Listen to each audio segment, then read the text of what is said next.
یہ کیا اسلام آباد میں 24 تاریخ کو ہم دیکھنے جا رہے ہیں؟ پھر وہی احتجاج، کشیدگی، کنٹینر لگیں گے ہر طرف، پی ٹی آئی کے لوگ آئیں گے، آنسو گیس کی شیلنگ ہوگی، مارا پیٹا جائے گا، اور یہی ہونے جا رہا ہے دوبارہ؟ دیکھیں جی، سب سے اسد صاحب اس میں امپورٹنٹ چیز جو ہے پہلے دیکھنے کی کہ آپ کو کیا ضرورت پڑی ہے اس احتجاج کرنے کی.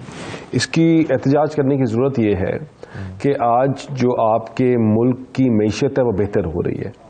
آج آپ کا جو آئی ٹی جو ایکسپورٹ ہے وہ پاکستان کی بلند ترین سطح پر ہے.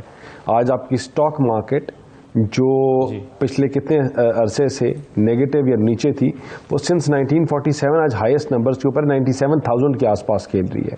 آپ کے اکنامک انڈیکیٹرز جو بہتری کی طرف جا رہے ہیں، شرح سود میں کمی ہو رہی ہے. ان تمام چیزوں کے بہتری کی طرف جانے کی وجہ سے اب ان کی یہ سیاسی موت ہے. سیاسی موت کن کی ہے؟ ان کی جو ہاتھ اٹھا کر دعائیں کرتے تھے کہ یہ ملک کل دیوالیہ ہو، پرسوں ہو یا چوتھ ہو، اور یہ آئی ایم ایف کی بلڈنگ کے باہر کھڑے ہو کے احتجاج کر رہے تھے جب آئی ایم ایف پاکستان آئے ہوئے تھے کہ تم نے غریب کے ساتھ، بے روزگار کے ساتھ، مزدور کے ساتھ کوئی معاہدہ کیا تو ملک آگ لگا دیں گے، ہم اس ملک کو بند کر دیں گے، ہم اس ملک کو چلنے نہیں دیں گے. ان کے لیے یہ سیاسی موت ہے اور اس لیے یہ احتجاج کرنے کے لیے، اور اسی لیے اس احتجاج کو انہوں نے نام جہاد کا دیا. وہ جہاد کس کے خلاف؟ وہ پاکستان کے خلاف. وہ جہاد پاکستان کے غریب کے خلاف. وہ جہاد پاکستان کی افواج کے خلاف. وہ جہاد پاکستان کے اداروں کے خلاف.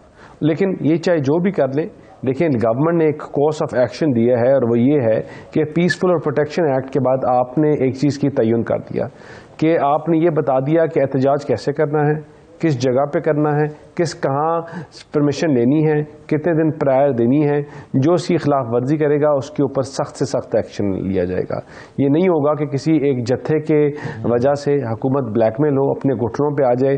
That will not be allowed. The government will takes its action اور ود ڈیو کاسٹ. جو پریونٹیو میجرز ہیں یہاں کے لوگوں کی جو سیفٹی اور سیکورٹی ہے وہ موسٹ امپورٹنٹ ہے.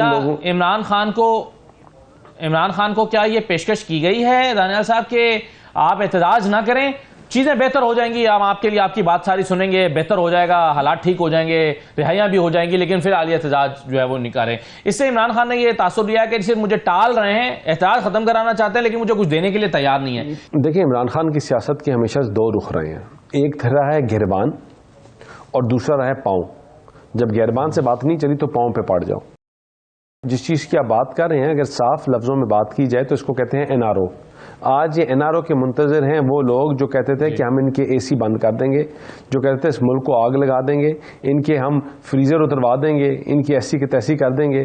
آج وہ تمام لوگ جو ہیں N R O Imran Khan کے لیے این آر او مانگ رہے ہیں. جو عمران خان کو ریڈ لائن کہتے تھے آج وہ کہہ رہے ہیں عمران خان کی مرغی چھوٹی ہے، جم والی مشین تھوڑی بڑی ہے، کمرے میں پوری نہیں آ رہی، پنکھا ہیٹر نہیں ہے. وہ ان چیزوں کے اوپر مذاکرات اور بات کر رہے ہیں.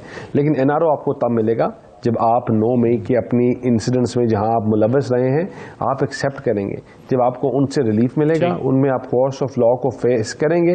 لیکن آپ اگر اس سوچ کے ساتھ کہ حکومت کو بلیک میل کرنا ہے، حکومت کو ڈرانا ہے، حکومت کو کہنا ہے کہ ہم ملک کو آگ لگا دیں گے، بند کر دیں گے، حکومت یا ادارے، ریاستی ادارے سے بلیک میل ہوں گے تو کوئی بھی نہیں ہوگا. Pakistan is bigger and much larger than all of this. Sir حکمرانوں سے بھی پی ٹی آئی نے تو دیکھیں نا حکومت ہی سے کہا ہے بیرسٹر صاحب، اور وہ کہہ رہے ہیں کہ آپ تو وکیل ہیں، خود سمجھ سکتے ہیں اس بات کو کہ اگر ٹرائل نہیں چل رہا، چالان پیش نہیں ہو رہے اور بغیر ٹرائل کے اسیران کو اندر رکھا گیا ہے تو ان کی تو رہائی عمل میں ہونی چاہیے یا ان کا چالان پیش ہونا چاہیے، ٹرائل ہونا چاہیے. تو یہ مطالبہ تو کوئی مناسب معلوم نہیں ہوتا، اور یہ تو حکومت ہی کے ہاتھ میں ہے نا. بات چیت تو ایک طرح سے وہ حکومت ہی سے کر رہے ہیں، پیغام تو وہ حکومت ہی کو بھیج رہے ہیں. پاکستان کو کمزور کرنے کی بات کرو اور ساتھ اسی سانس میں آپ یہ بھی کہو کہ بھائی میری رہائی نہیں ہو رہی یا مجھے این آر او دے دو. دیکھیں پاکستان جو ان کی سوچ ہے نا، آپ چاہے کچھ بھی کر لیں، ان کی سوچ ہی جلاؤ گھیراؤ والی ہے. میں ہمیشہ یہ چیز کہتا ہوں کہ دیکھیں کوئی ایک نارمل انسان کسی کے کہنے کے اوپر تو سٹیٹمنٹ دی نا کہ آپ کی ایک انٹرنیشنل ایئر لائنز وران بس بن گئی اور کہ دنیا کے سارے روٹ کینسل ہو گئے. مجھے بتائیں غزہ فلسطین میں، غزہ میں لاکھوں مسلمان مرتے ہیں، بچے مارے ہیں. ان کے لیے آواز اٹھانے کے لیے زیک گولڈسمتھ نہیں لکھتا یا نہیں کہتا. لیکن عمران خان کے ساتھ ہیومن رائٹس کی وائلیشن ہو رہی ہے، اس میں آواز ہمیں آتی ہے. وہ کانگریس مین جو یہودیوں کے ساتھ بیٹھ کے لابی کرتے ہیں، پاکستان کے خلاف کیمپینز کا حصہ رہتے ہیں، پاکستان کے خلاف وہ غزہ کے ان بچوں کے خلاف کیمپین کا حصہ رہے ہیں، لیکن وہ ان بچوں کے لیے آواز نہیں اٹھاتے، لیکن عمران خان ان 60 لوگوں کو لگتا ہے کہ عمران خان کا زیادتی ہو رہی ہے، کوئی تو ہے جو پیچھے مینج کر رہا ہے۔ کیا ہم اتنے اندھے ہو گئے ہیں یا ہمیں بالکل نظر آنا بند ہو گیا ہے کہ پاکستان کی سٹیبلٹی جو ہے، پاکستان کی سٹیبلٹی ان کی سیاسی موت ہے، ان کی جنرلی موت ہے، یہ ان کا ایجنڈا یہ ہے کہ اس ملک کو پاکستان کے جو نیوکلیر ایسٹس ہیں اس کے خلاف پروپیگنڈا کرو۔ ان کی سیاست یہ ہے کہ پاکستان کے جوہری ادارے جو ہیں ان کے خلاف، آپ کے جو لا انفورسنگ ایجنسیز ہیں، آپ کی آرمی ہے، آپ کے جو لوگ ہیں جو اپنی جانیں دیتے ہیں، شہداء ہیں، ان کو ڈی مورلائز کرو، اور یہ ان کی ایک بڑی سوچی سازی کیمپین ہے۔ لیکن regardless of all those things ہم پھر بھی کیا بات کرتے ہیں کہ بیٹھیں ٹیبل کے اوپر آئیں، نیگوشیٹ کریں، اور ان کو جو ریلیف ملے گا وہ پارلیمان سے ملے گا، پارلیمانی جماعتوں کے ساتھ بیٹھ کے ہی ملے گا، چیزوں کو بہتری کی طرف جائیں، مفاہمت کی طرف لے کے جائیں۔